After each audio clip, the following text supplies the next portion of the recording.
in Romans 13, it also says that the other ruler's thing is to punish the wicked, and part of that impetus for this is your statement a minute ago that you would not necessarily be for punishing blasphemy.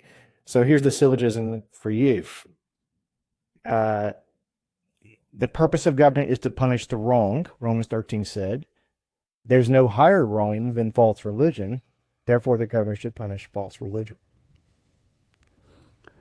Yeah. So, by the way, the other thing about the indirect part, even Dr. Wills bringing that up there, that's also built into classical kind of Protestant magistracy is the circus sacra theme, which we couldn't explore much here, but it's an indirect promotion and curbing with regard to religion. And so if you want to look that, we don't have a lot of time to do that, but even built into this magistracy view that's there, it's less direct.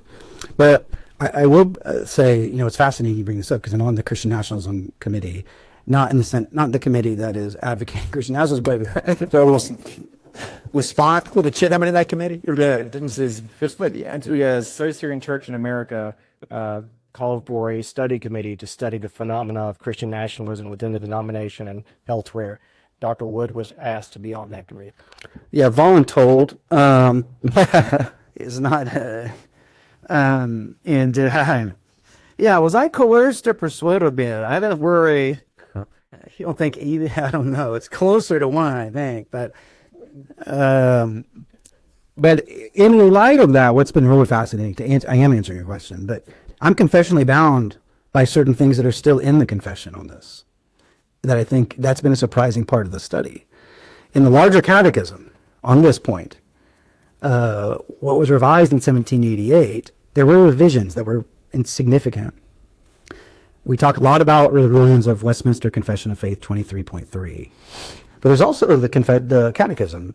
In larger catechism 109 was changed. It removed the point that it is basically a sin for the state to allow heresy and blasphemy. So it says, okay, that's no longer a sin for the state to do that.